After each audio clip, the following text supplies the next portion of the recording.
écrit les notes sur une portée, on peut écrire les notes sur les lignes ou sur les espaces. On peut écrire aussi des notes qui sont plus bas ici que cette ligne, ou alors plus haute que cette ligne. Si j'écris une note ici, elle est très grave. Là aussi, je peux écrire des notes, vous voyez, qui sont beaucoup plus basses.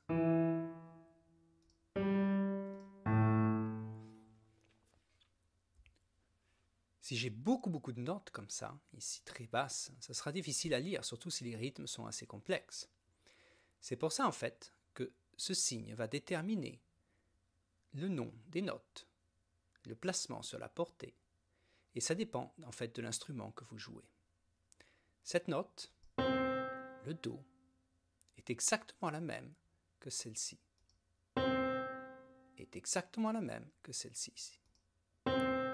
Vous voyez, elle a exactement le même son. Si vous jouez en clé de Sol, cette note s'appelle Do. Si vous jouez en clé de Fa, le même Do se trouve ici.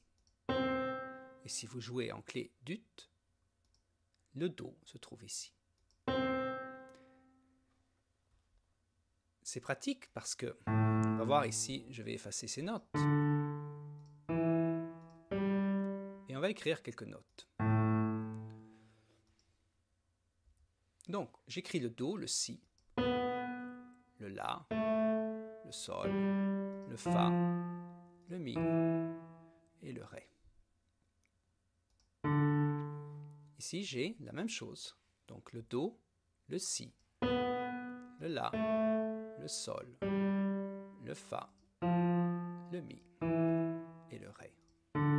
C'est exactement les mêmes notes. Mais vous voyez ici, le Fa, Mi, Ré, déjà je dois rajouter beaucoup de lignes, alors que là, elle est vraiment bien dans la portée. Donc si je joue un instrument qui est plus grave, c'est plus facile de jouer avec une clé de Fa.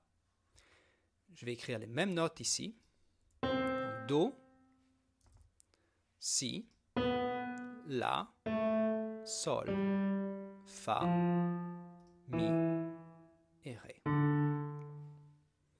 Donc j'ai la clé de Sol, la clé d'Ut et la clé de Fa. On va regarder ici un quatuor. Contrebasse, violoncelle, viol. En fait, c'est la partie d'orchestre ici. Donc j'ai une contrebasse, deux violons, l'alto. Alors vous voyez ici, en fait, la contrebasse joue en clé de Fa. Le violoncelle joue en clé de Fa. L'alto joue en clé d'Ut. Et vous avez les deux violons qui jouent en clé de Sol.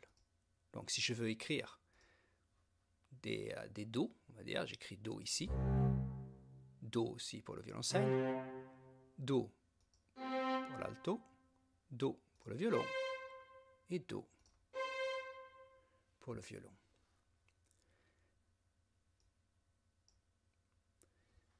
La basse, la contrebasse va toujours jouer en clé de Fa parce que c'est beaucoup plus facile à lire les notes quand vous avez les notes qui sont sur la portée ici. Alors que si on joue la guitare, c'est beaucoup plus facile de lire les notes quand elles sont en clé de Sol. Parfois, on peut changer aussi la clé durant la musique.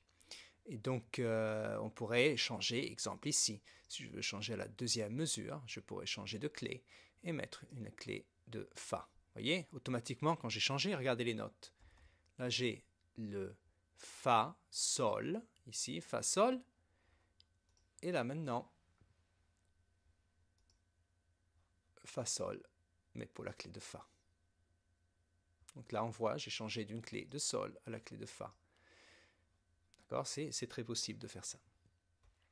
Voici une partition de piano. Vous avez la clé de Sol à la main droite, clé de Fa pour la main gauche. Et donc si j'écris maintenant des notes, comme ici, on va prendre le Do. Ce Do est le même que ce Do ici. Vous voyez? Mais là, ça me permet d'écrire des notes plus hautes. Et ici, d'écrire des notes plus basses.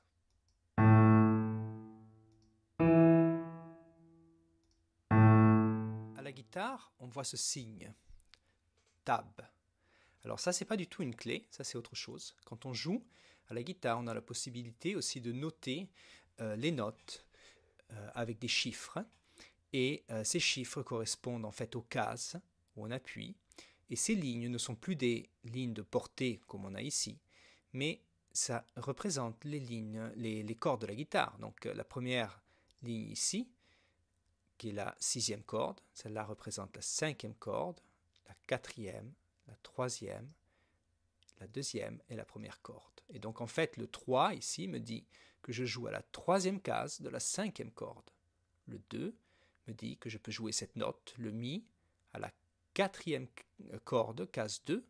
Et ici, cette note, le sol, je peux jouer à la 3e corde à vide. Et le fa, je peux jouer à la 3e case de la 4e corde. Et donc, ça c'est la tablature.